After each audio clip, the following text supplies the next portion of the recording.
Hi everyone and welcome back to my channel. I hope you're all doing well. So today's case, we're going to be covering the case of the ice cream killer. I know, how does ice cream and killer even go together? But we are covering the case of Estibaliz Carranza, and we are visiting Austria for today's case. But today's case is actually very international. We go to quite a few countries, and quite a few countries that we've never been to on this channel before. And this is a whirlwind of a case. I don't even know what to say to give you kind of like a little introduction, because I don't want to give anything away, because it really is a whirlwind. So prepare yourselves for this one. That is all I'm going to say. But before we get on to today's case, we do have a sponsor, so let's just jump into that. So I just want to give a huge thank you to today's sponsor, and that is ExpressVPN. So what's a VPN, or a virtual private network? Well, it's basically a tool that you can use when you're online to protect yourself online, but also just stop other people snooping on all of your private information and data. But not only that, ExpressVPN allows you to change your location so you can unlock content from all over the world,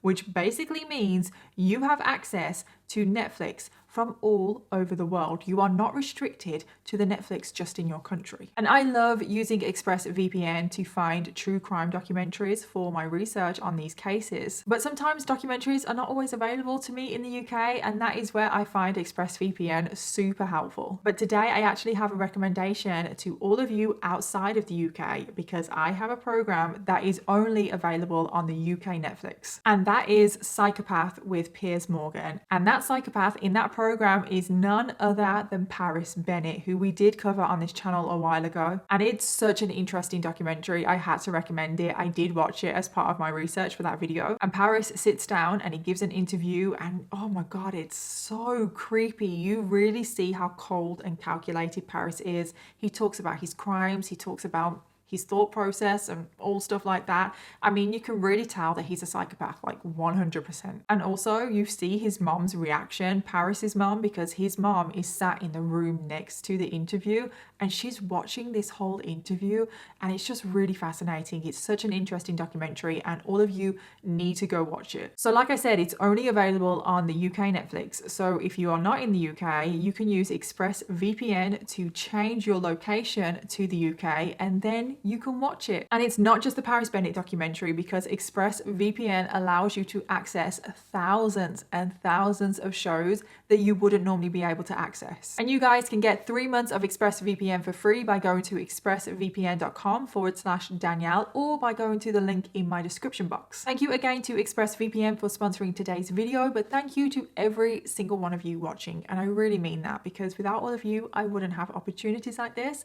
And now let's jump into today's case. Estibaliz Carranza, also known as Esti, was born on the 6th of September 1978, making her a Virgo. I know, another Virgo. And Esti was born in Mexico City, Mexico, where she lived with her mom and dad and younger brother. But the family did have to flee Mexico, and Esti was still a very young child when the family did have to flee. Now, Esti's dad was a journalist, and this was in the 80s, and he was very critical of the Mexican government. And this kind of made his family a target. Let's just say certain people weren't too happy with Esti's dad. And it got so bad at one point, armed forces raided the family home, and this completely traumatized the whole family, but especially Esti, because she was so young and she is still so traumatized by the memories of all of these men storming the house with guns. So because of this, and because of the fear of the government, the family did flee Mexico and they fled to Spain, where they settled in Barcelona. But this transition was not easy for the family, because living in Barcelona was a lot more expensive than it was in Mexico City. So the family really struggled financially compared to their life in Mexico. Esti's dad continued to work as a journalist and an author when he was in Barcelona, but he had to work twice as hard than he did in Mexico just to make ends meet. And this resulted in Esti's dad being quite dismissive towards Esti. I don't really know what he was like before in Mexico. Like, I don't know. I just read that he became quite dismissive of Esti when they moved to Barcelona. And Esti's dad didn't really give Esti the attention that she wanted or needed. Esti has said herself that she basically had to act as if she didn't exist around her dad, so she wouldn't distract her dad and disturb him from his work. Kind of like that old saying, saying children should be seen and not heard, like kind of like that thing. And Esty herself as well has described her dad as very controlling. Esty could never ever be herself around her dad, and because of all of this, because of the controlling behavior and just the fact that he was very dismissive, didn't really want much to do with her, didn't give her attention, Esty grew very resentful of her dad. And Esty has later said that her relationship with her dad became that bad that she started to have thoughts about seriously harming her dad. And these thoughts started from a very young age, and this just sounds like last week's case, doesn't it? But I promise you it's nothing like last week's case. Esty as well also struggled in school. She struggled to make friends, she struggled to fit in. I do think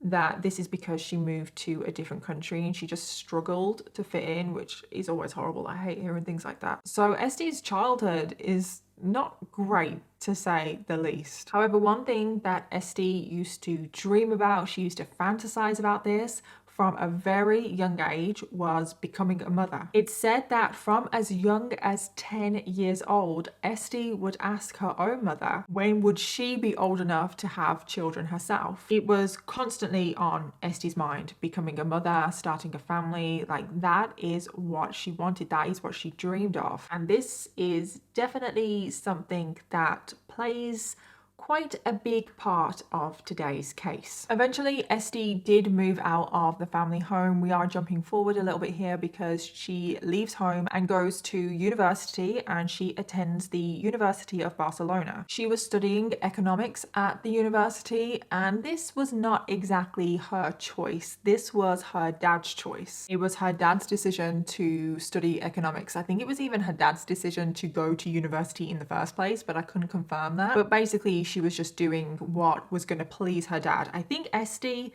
she definitely has daddy issues, I will say that. And I think she was probably doing things to get her dad's approval, to try and get her dad's attention in some way because she craved it. So whilst Esty is at university studying, this is when she enters her first serious relationship. And the relationship lasted for the whole of Esty's studies. And once Esty had left university, she started to plan for her life going forward with this man that she had been with at this point for 5 years. And when Esty started to talk, I don't know his name by the way, to this man about marriage, about their future, about kids and all stuff like that, he just said he's not ready for a serious relationship. They've been together for 5 years. I don't know about any of you, but that kind of seems like a serious relationship to me. So he wasn't ready for a serious relationship, and Esty was absolutely heartbroken. I mean, she had invested 5 years into this relationship. She thought that she had found the one. She thought that she'd found the person that she was going to be with for the rest of her life. And Esty didn't care about economics. She didn't care about anything that she had studied at uni. What she cared about was a family, starting a family, having children. And she thought that she was going to get that future with this man. But obviously they broke up, and Esty was absolutely devastated. And just like what happened with her dad, Esty started to have thoughts about seriously harming her now ex-boyfriend. But this time the thoughts escalated, let's just say. She wasn't just thinking about seriously harming him, she was actually thinking about murdering him. She would fantasize about the different ways, like what she would do.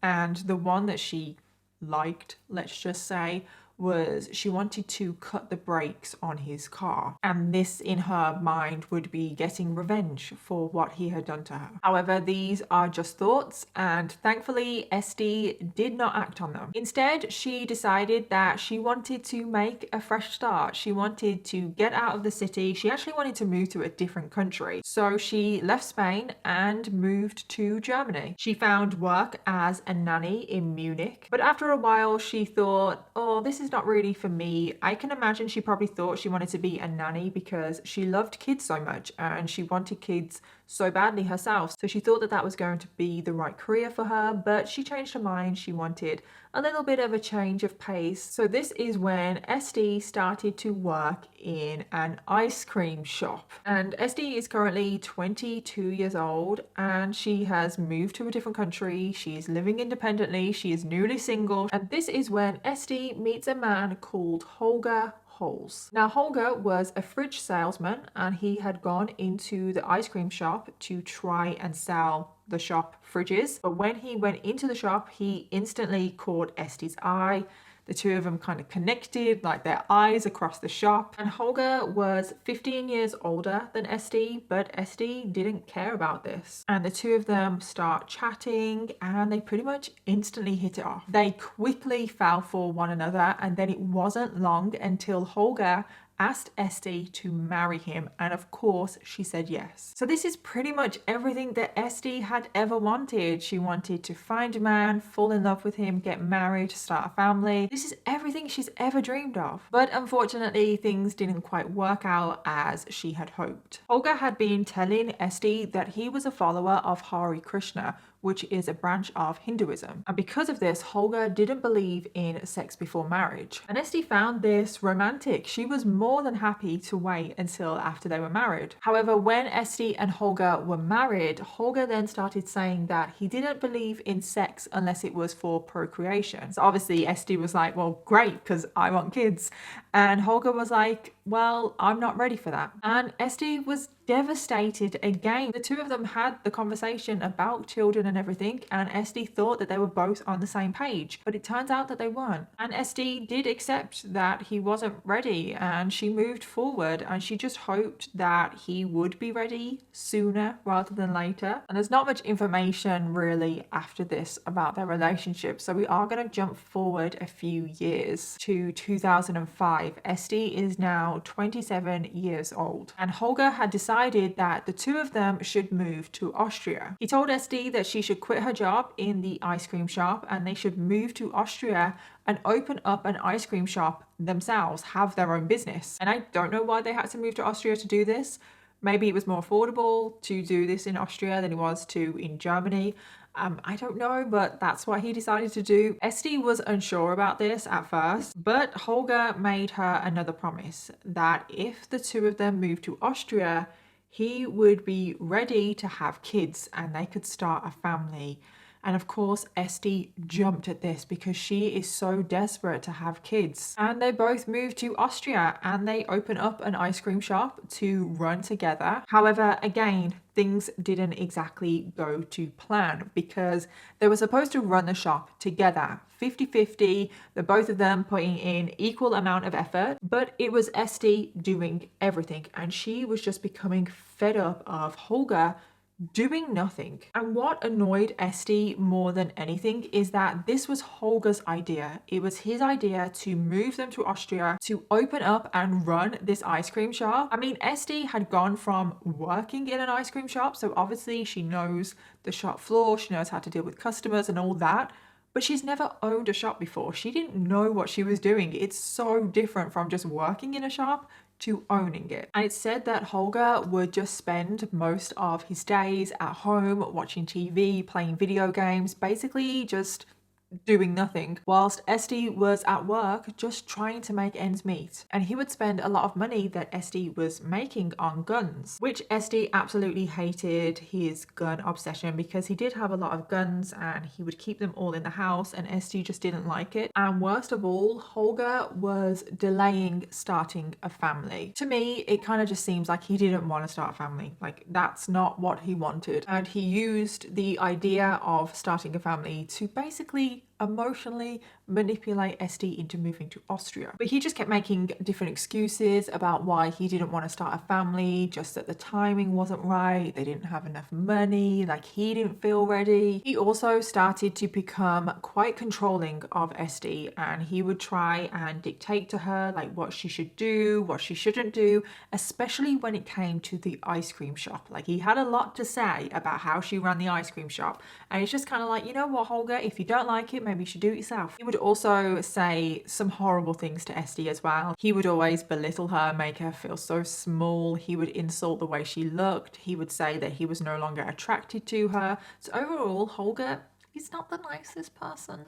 Not that Esti is a walk in the park herself. Esti was just getting sick and tired of Holger's behaviour, and it wasn't long until Esti's murderous thoughts started to return. But again, they were just thoughts, she didn't act on them, and soon enough, Esti actually had something to distract her from these thoughts because she met a new man. And this was in 2007, she met a new man named Manfred Hinterberger. The similarities of Manfred and Holger are actually really weird. She definitely has a type. So Manfred was also 15 years older than Esti, like Holger was, and he was an ice cream machine salesman and Holger was a fridge salesman. And Manfred had gone into Esti's store to try and sell her an ice cream machine. So just very similar to Holger. And they started talking, they started flirting a little bit. He was complimenting her, he was just making her feel really good. And she soon fell for Manfred. And it wasn't long until they were having a full-on affair behind Holger's back. They were going out for like fancy meals in Vienna. They were like really living it up, going on all of these romantic little dates. And something that was just really different from Manfred and Holger is that Manfred made Esti feel beautiful. He made her feel loved and appreciated, which is something that Holger had never really done. And Manfred approached Esti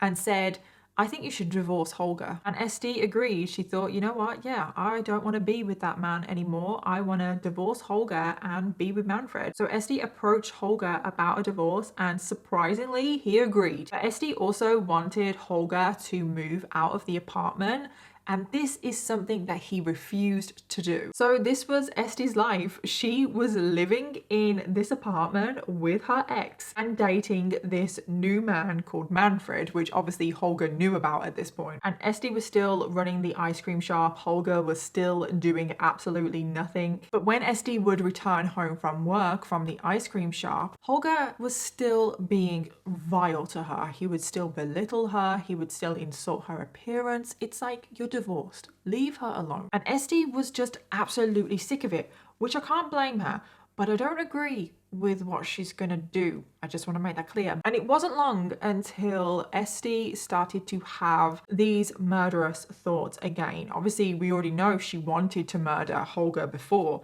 but Manfred distracted her and she stopped thinking about it.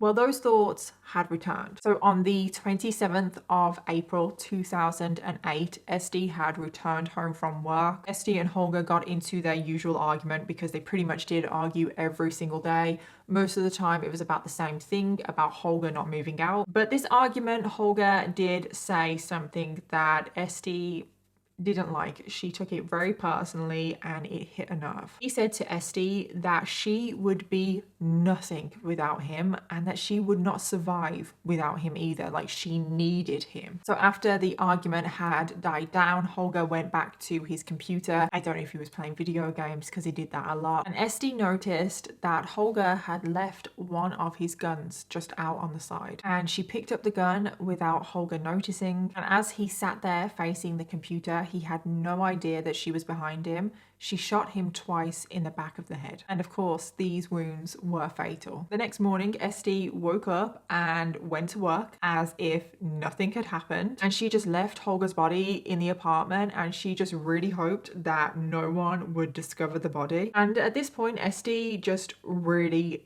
didn't know what to do. She didn't exactly plan for this. But obviously, she was having murderous thoughts, but she hadn't actually planned to murder him. I mean, she kind of did, but she kind of didn't. Like, I don't know. She just didn't have a plan. She also was expecting one of her neighbors to have heard what happened because she did shoot a gun twice. She lived in an apartment, so she was expecting her neighbors to have heard what had gone on and phone the police. Like, Esti was expecting the police to turn up and find Holger's body. But when Esti returned home from work that day, Holger's body was still in the apartment. Clearly, don't know how, none of the neighbors had heard what had happened. And Esti realized, okay, I'm gonna have to clearly dispose of this body. And what she did, I just don't understand.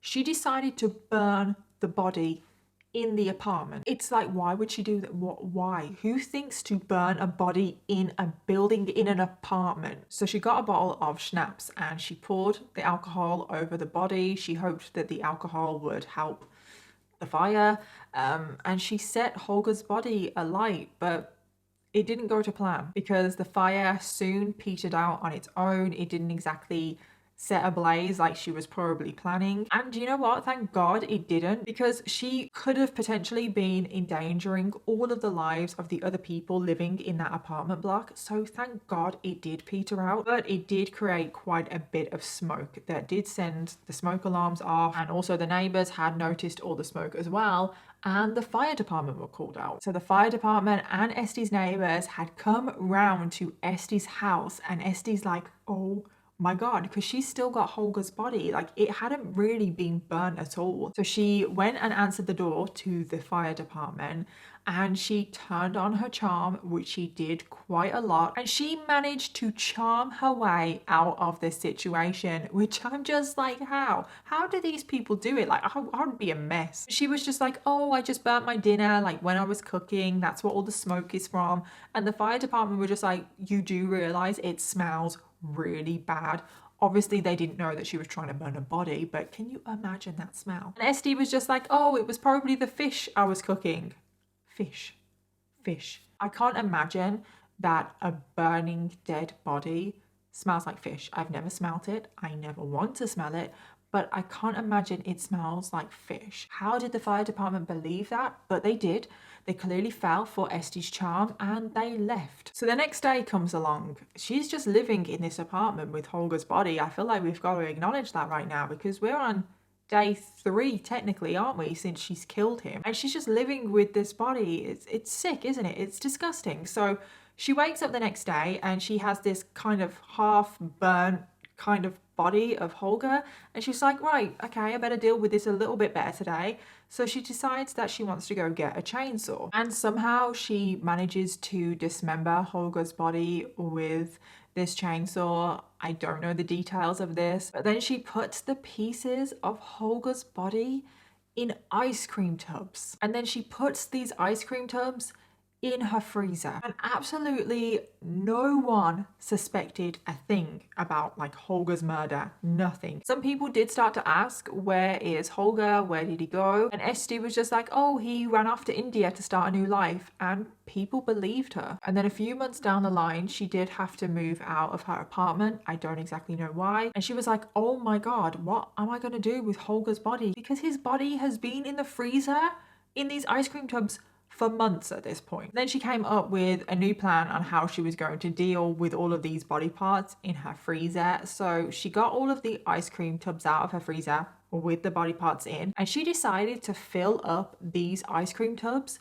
with concrete, with the body parts still in the tubs, and then move these concrete filled ice cream tubs to her ice cream shop to put in the freezer there. She filled concrete into the tubs. She waited for the concrete to set. She then carried all of the ice cream tubs outside of her apartment building. She called a taxi. The taxi came. The taxi driver even helped her with all of these tubs. Can't even imagine what would have been going through his brain at this point, because I don't know if these ice cream tubs have lids either. Like, I don't know. But regardless, they must have been heavy. So I don't know what he was thinking. And again, Esti was able to get away with this. She put the tubs of concrete in her freezer in her store. She bought some air fresheners to make sure that the place didn't smell too bad. And Esti just carried on living her life as normal. And 2 whole years go by, and Esti just carries on living her life as if nothing has happened. So it's now 2010. Esti is still running her ice cream shop. She is still in a relationship with Manfred. However, her relationship with Manfred wasn't exactly perfect. Manfred didn't know anything about the murder, by the way, but Esti still hadn't managed to convince Manfred to get married and settle down, start a family,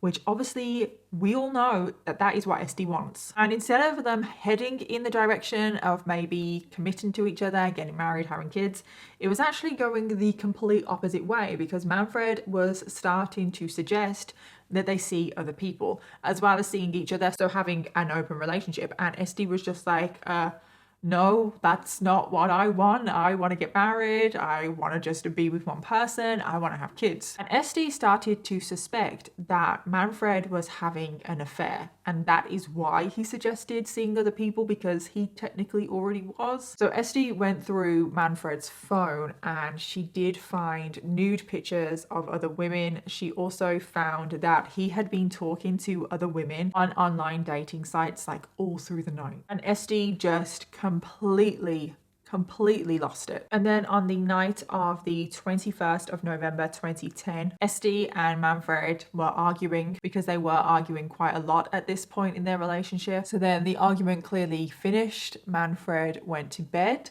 He started snoring, which was apparently the trigger for all of this, which I don't believe, by the way. Esti then took out a gun, which she kept under her mattress, loaded it, and then she shot Manfred whilst he slept. And following this shooting, she had to clean up the crime scene, but she was more prepared this time. It turns out that in the weeks leading up to this murder, Esti had been taking concrete mixing classes. She clearly liked this concrete idea. I mean, technically it did work for her. It did work really well. And also in the weeks leading up to the murder, she bought herself a new chainsaw. So this murder of Manfred was 100% premeditated, because it is kind of wishy-washy whether the murder of Holger was premeditated. I mean, she was having those murderous thoughts, so it kind of was.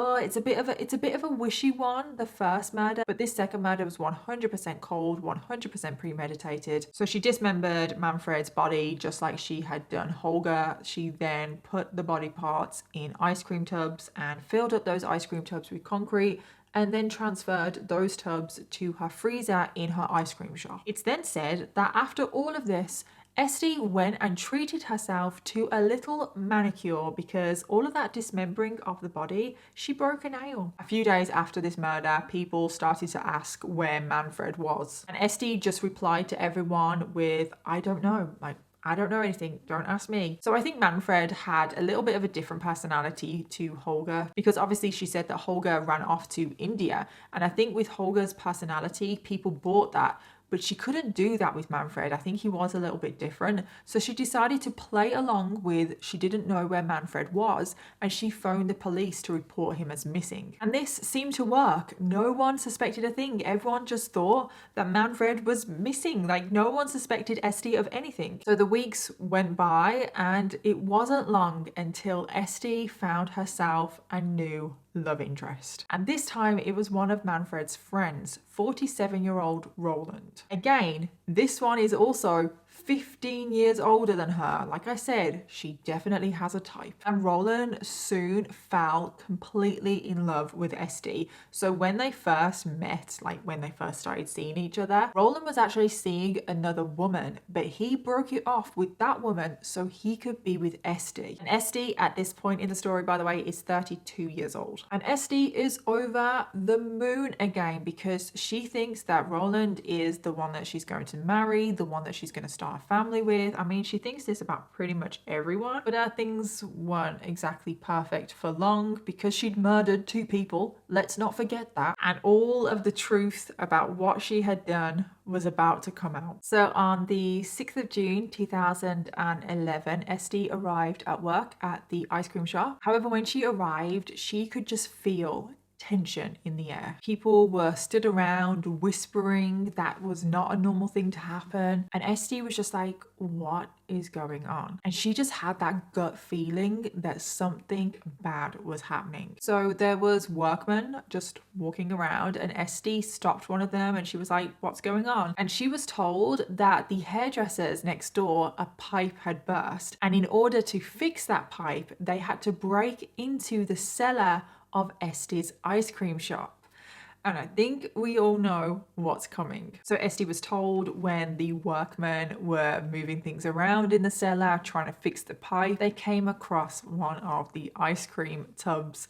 And according to one of these workmen, there was a leg sticking out of one of these tubs. She was then told that police were on the way. I'm not sure if anyone suspected her at this point. I'm sure they probably did. And Esti was just like really nervous and anxious.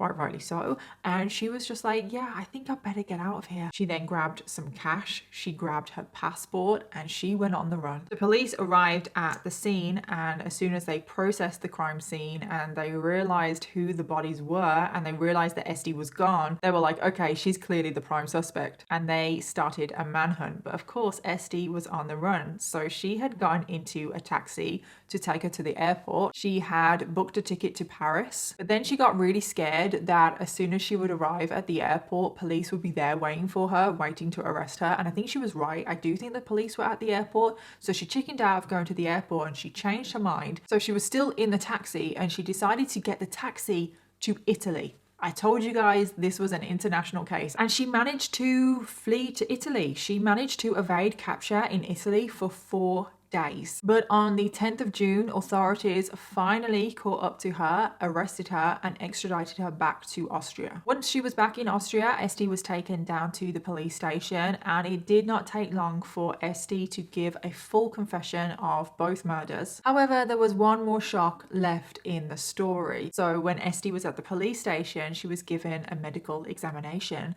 and they found out that she was 2 months pregnant. So I bet you're wondering what happened to Roland, who is the father of the child, by the way, and he stuck around. I know, why did he not run the other way? Because all of this came out that Esti had murdered her previous 2 partners. Why did he not run for the hills? But it turns out that Roland said that he still loved Esti and he clearly didn't care. And in early 2012, Roland and Esti got married when Esti was in custody. And around early 2012 as well, I don't know the exact date, Esti did give birth to a son whilst she was in prison. But for some reason, Esti's son and Roland's son, it was decided that the son should go and live with Esti's parents back in Barcelona. I don't know why Roland didn't have the son, but I don't know. Esti's trial then took place in November 2012, and on the 22nd of November 2012, she was sentenced to life in prison. Esti as well, whilst she was in custody, was diagnosed with a personality disorder. I don't know which one. She was also found fundamentally sane when she did commit the murders, and it was also determined that she would be way too much of a danger to society if she was ever released, which probably means that she will never be released. And then in 2017, Esti made headlines once again after it was decided that she was way too dangerous for the all-female prison that she was in, and she was moved to an all-male prison. I've never, ever heard of that happening before. It's like, how is she too dangerous? I don't know what happened to lead to that decision being made. I mean, you would think something clearly serious happened, but I don't know how it's going to be better for her in an all-male prison. You can't just put her in an all-male prison. That's not going to solve anything. Esti also wrote a book, of course, titled My Two Lives, The True Story of the Ice Lady. And she did call herself the Ice Lady. Nobody else. That is the name that she wants. And all of the sales of that book do go to her son, so they are going to something worthy. And that is the story of the ice cream killer, also known as Esti, also known as Estibaliz Carranza. And that was a whirlwind of a case. I'm really sorry that there wasn't as much detail and fact as I normally like to give in my cases. It was quite a difficult case to research, and some of the sources, they weren't always concrete, and I don't like to include anything that's not concrete in my videos. So I did my best, and it was a whirlwind of a case, and I really wanted to share with you guys. And it's just a crazy story. I mean, she clearly has daddy issues. And I just worry about her son being sent to her parents, because obviously her dad, he wasn't the worst. At least not what I read anyway, but he wasn't the best either. I hope he has maybe learned from his mistakes. It seems to me this is a pretty clear-cut case of when Esti doesn't get what she wants, she doesn't react very well. But let me know all of your thoughts, and don't forget to leave me case suggestions down below, because I always want to know what you want to hear next. And I'll see you all in my next video, which is the start of December. And I'm really excited for December. I don't actually have anything planned for December yet, but I'm really excited to put up my Christmas tree. So I'll see you all in my next video. Bye.